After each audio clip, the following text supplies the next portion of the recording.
Natanggap na ng Kingdom of Jesus Christ ang sabina ng Senado para kay Pastor Apollo Quiboloy. Pinadadalo si Quiboloy sa pagdinig ng Senado sa March 5, kaugnay sa mga pang-aabuso umano sa mga miyembro ng KOJC. Ayon sa abogado ni Quiboloy, no comment sila. Nauna nang sinabi ni Senadora Risa Ontiveros, na chairperson ng Senate Committee on Women and Children, na kung hindi magpapakita si Quiboloy, ipapakontempt siya at ipaaresto. Si Quiboloy dati nang itinanggi ang mga alegasyon ng rape at sex. Hindi, alam mo, totoo, walang biro, subukan niya. Lalong mag-iinis ang taong bayan yan, pag kinulong niya si Quiboloy. Maniwala kayo. Kaya hayaan mo magpa-aresto ka. Ngayon, wag ka muna sumunod, Sandali, linawin ko yun, Magpa-aresto ka, bahala ka kung paano magagawin yun, tapos pa-aresto ka, pakulong ka sa Senado. Tingnan ko, kasi alam mo, pagka nangyari yun, ako po, lalong maiinit ang ulo ng taong bayan yan. Kaya gawin mo. Abuse. Mga kapus. So ayan na nga, pinasubpina na siya ng Senado. Ang kasunod na po niya, pag hindi siya sumipot, warrant of arrest na. So tingnan natin kung ano mangyayari. Tingnan natin kung sino ba talaga makapangyarihan, si Ontiveros o ang anak ng Diyos. Di ko lang alam kung sinong Diyos yung tinutukoy niya. Hindi, totoo naman. Di ko naman talaga alam. Kasi ang yung Diyos na alam ko, iisa lang ang anak. I mean, tayong lahat, children of God, through His Son, Jesus Christ. Pero hanggang ganun lang yun.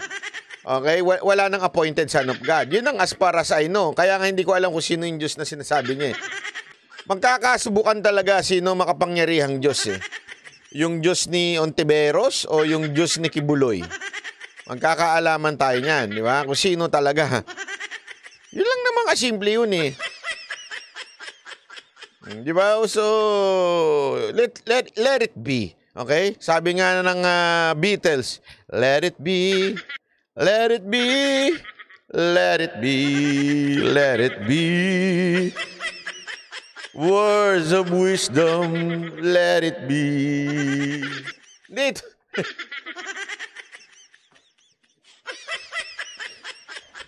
Ay, nako, boss. Bossing, wala naman sa tono sinasabi mo. Hindi, sa totoo lang kasi naririndi na ako sa issue nitong Ontiveros na to tsaka Quiboloy. Totoo. Naiirita na ako sa issue ni Quiboloy at saka ni Ontiveros, di ba? Para silang magjowang nag-aaway. Para silang para silang ewan ko ba, kala mo naman talaga to si Ontiveros seryoso sa ginagawa.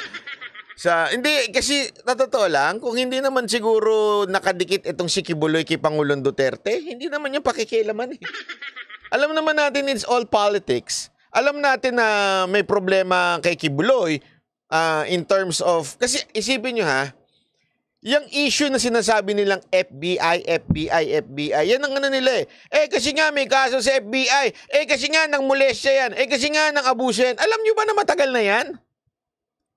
That is before, etong si Marcos. Matagal na yan. Yung issue na yan, yung FBI niya, alam ko, matagal na nga yan. Before Duterte pa yan Even dun sa issue naman nung mga quote-unquote na minules, anong tawag dun? Basta pinagsamantalahan niya. Okay? Inabuse niya. Yan matagal na kaso na. At yan po ay natalo na po sila sa husgado. Appeal na lang ang ginagawa nila sa korte ngayon, pero talo na ho sila. Isipin nyo, lahat yan, mga luma ng istorya. Ika nga. Luma na po yan. Bakit ngayon hinuhukay pa? Kasi nga dumidikit siya masyado kay Pangulong Duterte. Alam naman po natin, anyone na dumikit kay Pangulong Duterte, kailangan idamay. Kailangan po, kasi alam nila, the strongest force at this moment, di ba, is walang iba kung hindi si mga Duterte. So everyone na nakapaligid kay Pangulong Duterte, they will destroy it, di ba? Yun po talaga ang totoong issue niyan. Gigil na gigil sila kasi ang tagal na niyan Bakit ngayon nyo lang inaanuli yan? Bakit nyo ngayon hinuhukay lahat yan?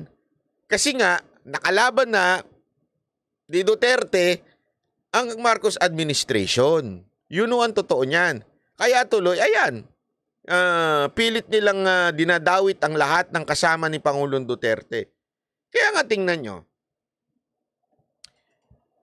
bakit kailangan nilang banggitin si Pangulong Duterte na kesyo meron pang baril-baril bla bla bla bla bla bla.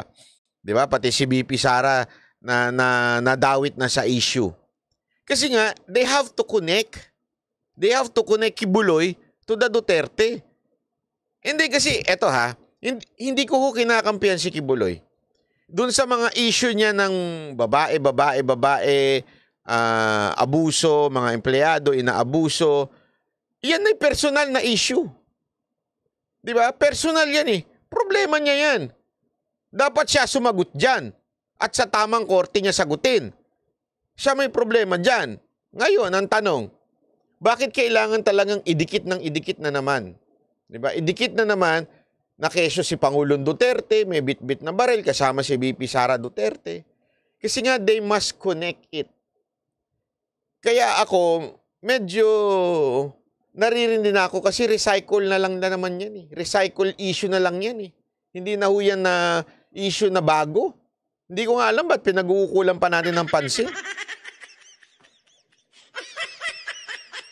Ang tunay na issue at bagong issue ay yung korupsyon ng Kamara sa ating latest budget. Yun ang totoo. Huwag tayong umalis doon. Yung latest budget ang pag-usapan natin. Ikaw, Ontiveros, halatang-halata yung galawan mo.